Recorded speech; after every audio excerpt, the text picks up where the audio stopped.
Heather's mom was less than impressed with my pepperoni blossoms, but they actually turned out even better than I expected. For the dough, I actually used a can of Pillsbury hot dog buns. They were pre-cut to the perfect size. Just needed to stretch them out a little bit. Then you add your pizza sauce to the middle, then stake your meat on top and sprinkle on some cheese. Carefully roll it up, and this is important. Make sure you seal those edges so they don't come undone. Put it in a greased muffin tin, and they go into the oven at 375 for about 15 to 20 minutes. I've got to try these. Sometimes these recipes I try don't turn out quite like the original, but this was not one of them. Happy Valentine's Day. When she asked for a plant-based Christmas tree activity, I'm not sure Heather's mom had eating chocolate-covered strawberry and Oreos in mind, but being that they're vegan, I think they're more than appropriate. I started by adding food coloring to white chocolate melts and poured a spoonful on top of an Oreo. Next, I placed the strawberry on top and let them harden for 20 minutes in the fridge. When set, I dipped the strawberry in the colored chocolate and added sprinkles on top. These were so easy to make and a huge hit with the kids.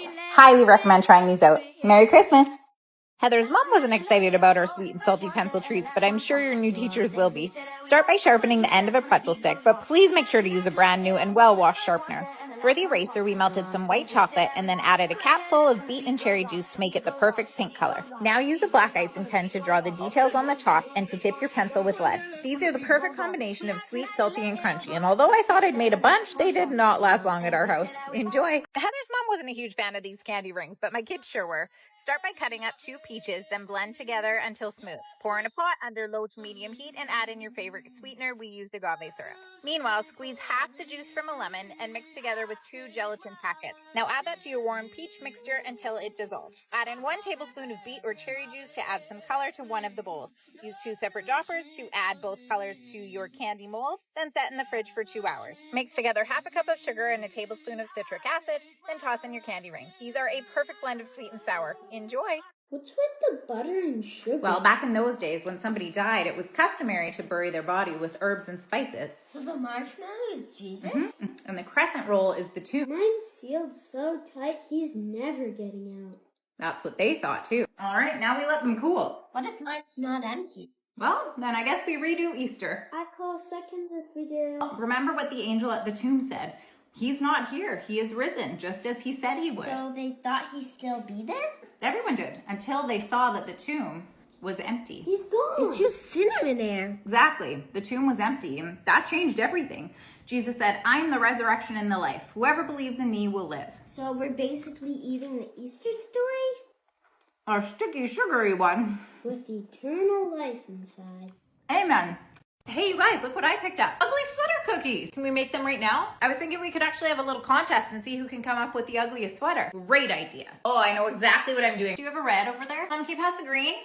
I only need 2 colors. With the sprinkles? Who has the green? Get that out of your mouth. Can you pass the black? I'll go first. This is my ugly sweater cookie. I feel like the colors are starting to bleed together a little bit, but they're supposed to be giant white pom-poms. Here's mine. I just wanted to use a bunch of sprinkles. Ready to see my cookie? You're gonna love it, Mom. Can I see? Here's my cookie. Oh, that's not ugly. That's actually really cute. And in fact, it actually looks a little familiar. In a moment of panic, I recently agreed to something I probably shouldn't have. Hosting the Halloween Boo Bash. And not everyone was excited. You certainly have big shoes to fill. So come with me as I get ready for a Halloween party Heather's mom will never forget. While melting some old candles in a pot of boiling water, grab yourself a birch, preferably a dead one, and cut him in half. Next, cut off each of his legs before hot gluing his upper body into an old bowl. Look how relaxed he looks. Now very carefully take out your melted candles and pour the wax into the bowl. You can also reuse the wicks and then carefully place in his feet. And now you have a dead bird bath.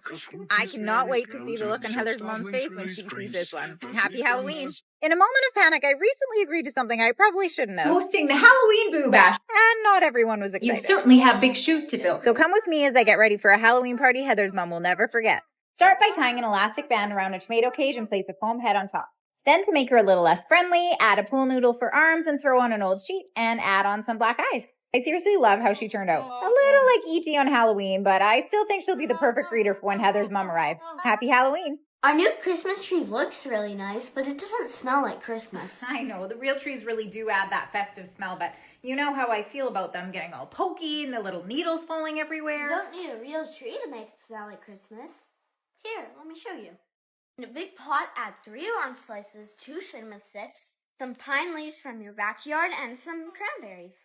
Add a handful of cloves and a splash of vanilla. Now cover all your ingredients with water. and then simmer at a low boil. Amazing. It smells exactly like Christmas down here. I guess you were right. We don't need a real tree after all. Well, maybe not down here, but my room could use a little bit of holiday spirit. The Halloween Boo Bash is only a couple weeks away, and I'm not sure who's more excited, me or Heather's mom. You certainly have big shoes to fill. So come with me to make these viral swirly ghost candles. Start by boiling a large pot of water on low and let your candles warm up. Once they've softened up, very gently bend them into swirly shapes before adding on eyes and a mouth. These actually turned out really cute. I think even Heather's mom might approve. Happy Halloween. I have been loving my Boo Bash decorations, but I can't forget my outfit after all. Certainly have big shoes to fill. So let's make a macrame ghost sweater together. Start by creating a rainbow shape with the cord until it's completely filled in. Then trim the bottom and use the fabric glue on the top half of the cord to keep it in place. Next, cut out circles from black felt for the eyes and mouth and stick them to the cord with fabric glue.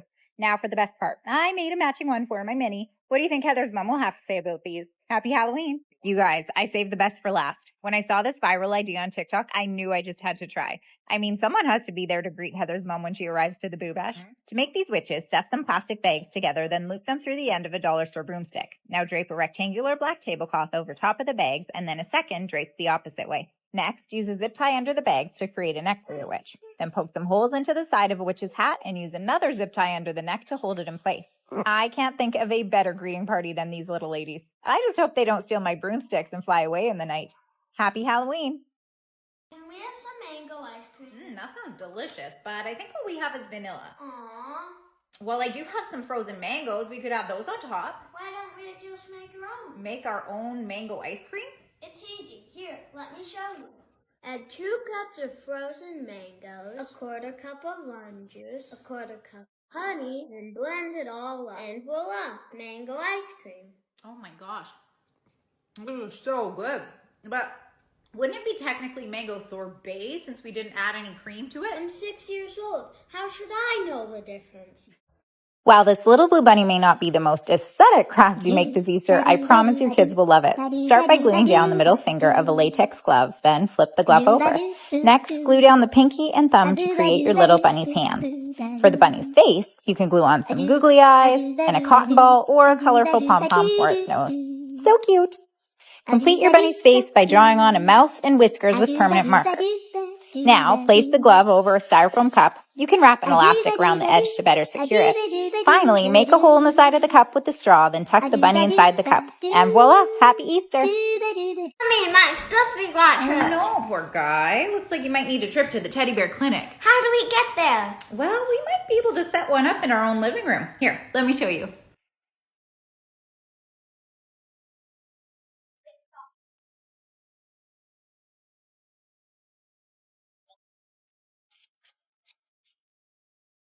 And voila! Now, time for Mr. Penguin to take his medicine. Open wide, Mr. Penguin. Cute, Mom, but I don't think it's gonna help his broken wing. Most of you know by now I've taken over the Halloween Boo Bash from Heather's You mom. certainly have big shoes to fill. And I've been having a bit of fun creating pieces I know that the kids are going to love. Grab yourself a dollar store dollhouse. Bonus points if a terrifying bug falls out of the package when you open yours too. Then spray paint the house black and add on some accents to your house with gold paint.